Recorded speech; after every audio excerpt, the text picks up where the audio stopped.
Well, hey guys, we're back.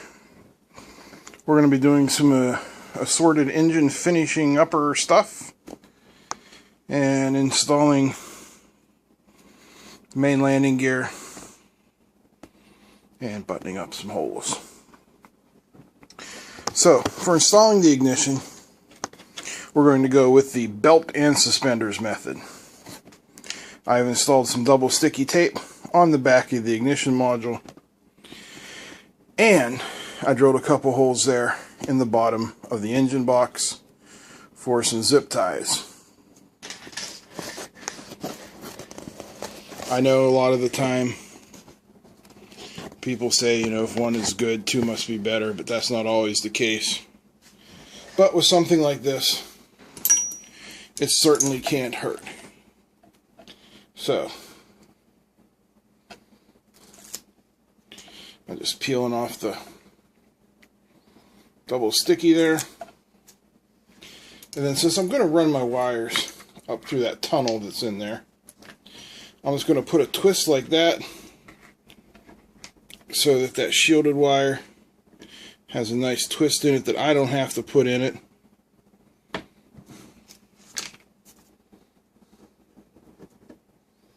And we'll strap that out of the way with the zip tie later on. I've already connected a couple of zip ties here, like so.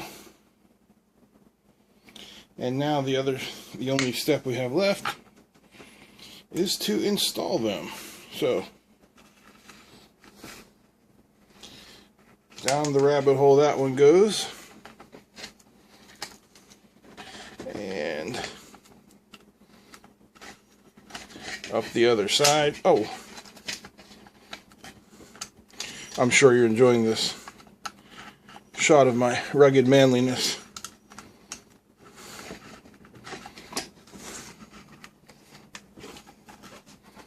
There we go.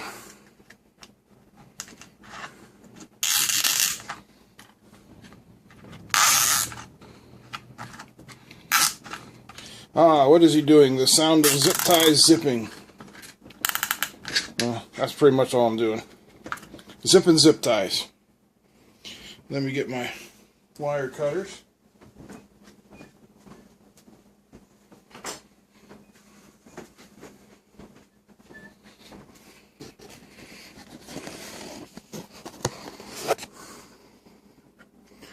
And just going to cut that nice and neat.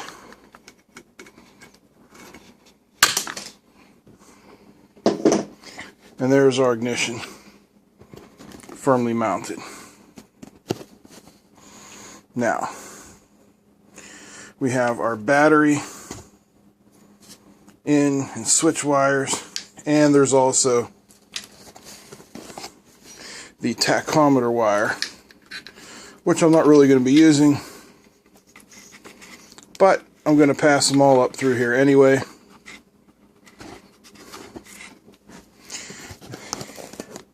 Now this tunnel here is for a canister muffler, which really didn't work out so well in my case. So, as you can see, we're sticking with the standard muffler provided with the engine.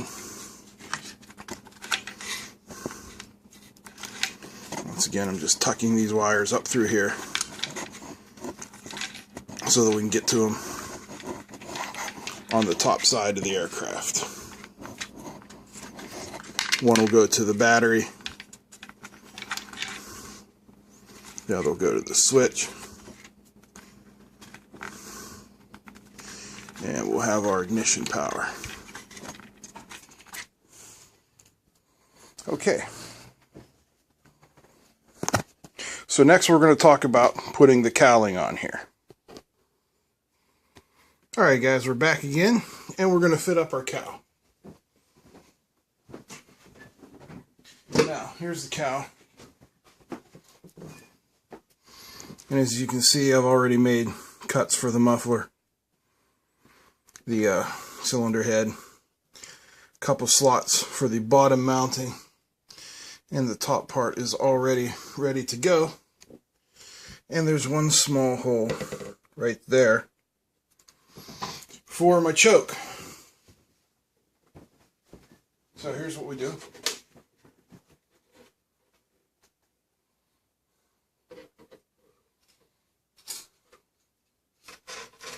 We just kind of feed it all in here, gently and gingerly.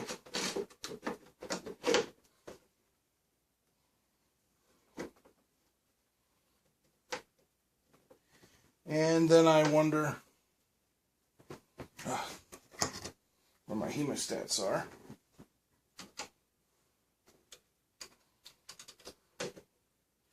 Reach down in there to pick this guy up.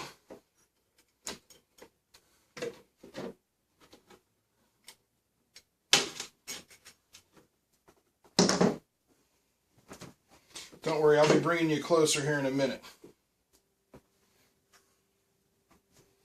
Now we have our bottom cow screws.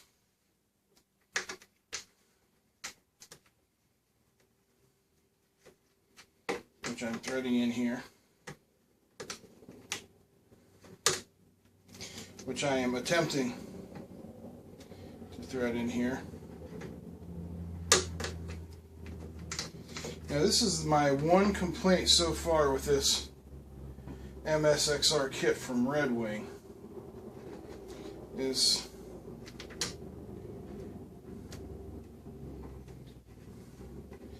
the hardware's been a little finicky. The nuts and screws and nuts have been a little finicky. They just don't seem to want to sit just right.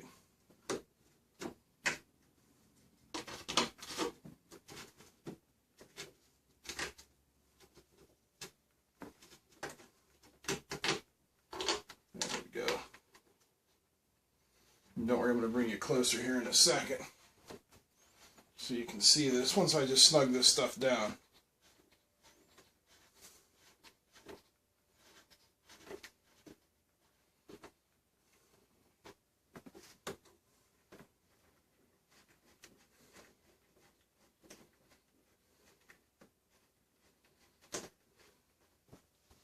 Okay,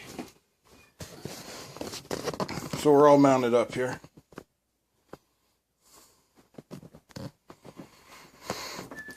And there's our choke rod.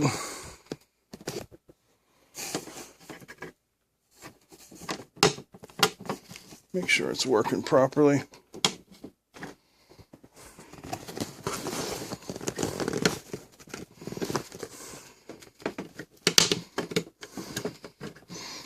There we go.